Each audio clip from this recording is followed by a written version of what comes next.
Okay.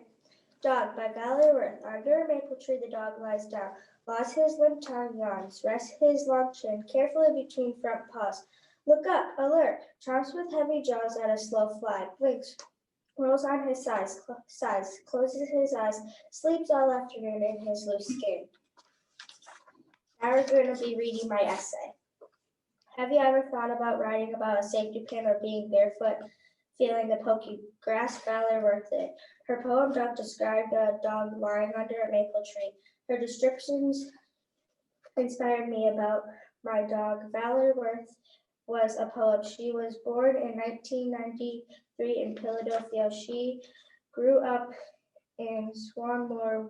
She lived in India for a while. Her mom read poetry. Her dad wrote poetry when she was a kid. Worth joined a small writing group. There she met Natalie Babbitt, a celebrated author and illustrator whose husband was the president of Kirkland College. In Worth's style of writing, she uses lots of punctuation, so you know where to pause, and she writes about ordinary things. In 1991, the National of Teachers of English her with the Poetry Award for in poetry for children. She goes on to publish books, including 2 books for young adults. In 1992, Valerie published her first book of poems illustrated by Natalie Babbitt, Small Poems. She died in 1994. Valerie Worth's poem Dog described a dog lying under a maple tree. She uses imagery like chomps with heavy jaws. She inspired me about a dog with that was brown. I wrote he likes to play in the lake, splish splash. I think the reason why Valerie Worth wrote about a dog is because she likes dogs. I hope the imagery in my poem is as fun to read with Valerie Worth's dog poem. Now we're going to be reading my poem. Dog. The poem said that Jack got the yellow dog from the animal protection shelter. Barking, wagging tail, my new dog is really wrinkly. I can see the dogs by the way that Jack was describing them at the shelter. My dog is a giant that can eat the whole town made out of food. Jack said that his dog can run really fast. My dog Jake likes a splish splash in the lake. I want the people to see that my dog has a new home. I want my dog to feel safe with a new home and family. Stopping by the Woods on a Snowy Evening by Robert Frost. Whose woods these are, I think I know. His house is in the village, though he will not see me stopping here to watch his woods fill up with snow. My little horse must think it's queer to stop without a farmhouse near. Between the woods and frozen lake, the darkest evening of the year. He gives his harness bells a shake to ask if there is some mistake. The only other sounds the sweep of easy wind and downy flake. The woods are lovely, dark and deep, but I have promised us to keep in miles to go before I sleep, and miles to go before I sleep. This is my essay. Have you ever stopped by the woods to watch the woods fill up with snow? Robert Frost did. His poem, Stopping by the Woods on a Snowy Evening, describes nature. His description of nature inspired me to write about things I love about nature. Robert Frost was a poet who was born March 26, 1874 in San Francisco. He lived on a farm and got inspired to write by the countryside. His style was a conversational style. He also wrote about nature. He was a professor at Amherst College. He had 6 kids. In 1996, he became a newspaper reporter. In 1923, his poem Stopping by the Woods on a Snowy Evening was published. He died on January 29, 1963 in Boston. Robert Frost's poem, Stopping by the Woods on a Snowy Evening, describes a boy going out to the woods. He uses many vivid words like harness, farmhouse, snow, and woods. His description made me feel like I was that boy. Reading this made me want to write about what I love, like nature and my animals. Whose calf is that black and white at the dark of the night is an example for my poem. I hope the imagery in my poem is as fun as Robert Frost stopping by the woods on a snowy evening. This is my poem. Stopping by the little fence on a snowy evening, inspired by Robert Frost. whose calf is at black and white at the dark of the night. Poor calf that is blind, trying to look behind for his milk to drink, crying for his mom in the little fence, so calm and nice, listening to him cry. I came here to watch the fence fill up with snow, to watch the fence fill up with snow, so calm and nice to watch them be at battlefield in the morning and the night. Tapping Where Woods on a Snowy Evening by Robert Frost. Whose woods these are, I think I know. His house is in a village, though. He will not see me stopping here to watch his woods fill up with snow. My little horse must think it queer to stop without a farmhouse near. Between the woods and the frozen lake, the darkest evening of the year. He gives his harness bells a shake to ask if there is some mistake. The only other sounds the sweep of easy wind and downy flake. The woods are lovely, dark and deep, but I have promises to keep, and miles to go before I sleep, and miles to go before I sleep. This is my essay. Have you ever written about nature? Robert Frost did. The poem Stopping by Woods on a Snowy Evening describes nature and animals. In his poems, he has rhyme and rhythm. He inspired me with his poems about nature and animals. He likes to write about nature, and Robert Frost was born on 1874, March 26th. Then his father died in 1885. In 1894, Robert Frost published his first poem called My Butterfly. Robert took a job as a newsletter reporter, and then 1895, he married Eleanor Miriam White.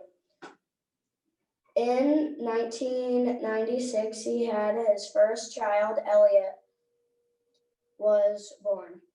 He moved to England to find an English publisher in 1911.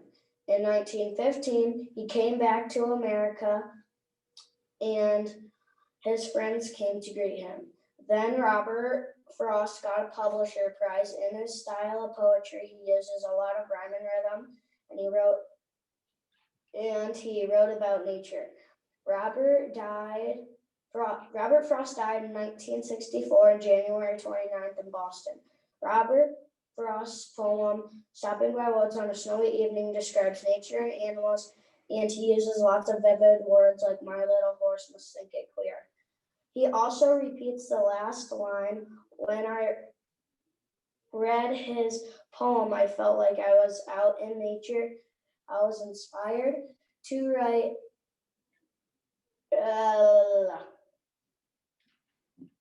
where am I? I was inspired to write about nature. I was inspired about nature. For example, my red dirt bike driving slow in the snow. I hope the imagery in my poem is as fun as Robert Frost's. This is my poem. A red dirt bike driving slow, heading home. A red dirt bike driving slow in the snow, heading home. At home now, parking in the garage like an old tractor sitting in the woods. Now going to the track and meeting some friends, hitting some jumps, and then we start racing. I won. Now I'm going home to cool down. In the morning, my red dirt bike will not start. This is Robert Frost's poem. I'm going out to clean the pasture spring. I'll only stop to rake the leaves away and wait to watch the water clear I may. I shan't be going long, you come too. I'm going out to fetch the little calf that's standing by the mother. It's so young, it totters when she licks it with her tongue. I shan't be going long, you come too. This is my essay about Robert Frost. Have you ever had to get a calf in the pasture spring standing by its mother? Robert Frost did. His poem, The Pasture, described him getting a calf in the pasture spring. He inspired me because he wrote about ordinary things like animals, nature, and snow. Robert Frost was a poet who was born in 1874, San Francisco, California. In 1885, his dad died, so he moved to Lawrence, Massachusetts. He also moved a lot with his kids and his wife, Eleanor. For his poems, he used imagery, rhyme, rhythm, and repetition. For example, I shan't be going on Yukon too. In 1916, The Road Not Taken was his most famous poem he published. 1923, Stopping by the Woods was published. In 1924, he received his first Pulitzer Prize. In 1943, he received his fourth and last Pulitzer Prize. In 1963, Robert Frost died on January 29th in Boston because of complications after his surgery. Robert Frost's poem, The Pasture, described him going out to clean the pasture spring. He used a lot of imagery like I'm going out to fetch a little calf standing by its mother. Reading his poem inspired me to write about nature I see every day at home. I hear cows mooing and birds chirping.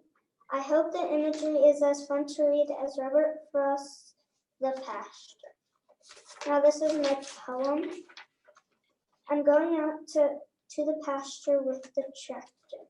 To go separate the calves by their mothers, I'll only stop to pet a kitty, the runt. Then to chase them away while they're mooing, I may, while they're mad by getting separated by my godfather Luke and I. I'm going out to the pasture to check on my calves. I might take a picture. They're all having fun making friends, having fun making friends. Stopping by in a snowy evening by Robert Frost. Whose woods you are, I think I know. His house is in a village, so he will not see me stopping here to watch his woods fill up with snow. My little horse must think it clear to stop without a farmhouse near, between the woods and a frozen lake in the darkest evening of the year. He gives a burnt harness of bells a shake to ask if there is some mistake.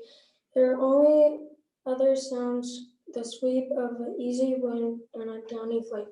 The woods are lovely, dark and deep, but I have a promise to keep and mine go before I sleep and mine to go before I sleep. This is an essay about Robert Frost. Have you ever gone in the woods in a snowy evening? Well, Robert Frost did. His poem Stopping By in the Woods in a Snowy Evening describes nature. His description of nature has inspired me to write the woods that I see. Robert Frost was a poet, and Robert Frost was born on March 26, 1874 in San Francisco, California. And Robert Frost died in 1964 in January 29 in Boston. In 1994, Robert Frost has his first poem published. In 1892, Robert Frost has his first child named Elliot. In 1916, Robert Frost's book of poems is published. In 1916, The Road Not Taken is one of Robert Frost's most famous poems. His style used a lot of rhyme. Robert Frost's poem Stopping By a Snowy Evening describes the woods in a snowy evening and describes the woods filling up with snow in the darkest evening of the year. Robert Frost used a lot of rhyming words like now, snow, near, year, flake, shake. His use of rhyming describes the sounds and stuff that I see in the woods. The woods made me feel like I was in the woods. Reading Robert Frost poem inspired me to write about nature that I see in the woods. All the rhyming in my poem is as fun to read as Robert Frost Stopping By a Snowy Evening. This is the poem that I wrote. The woods, whose woods you are, I think I know. He lives in a farm. He said that I could search his woods so I can sight deer so I can go hunting. I need to think it clear to not run into deer when I'm going hunting.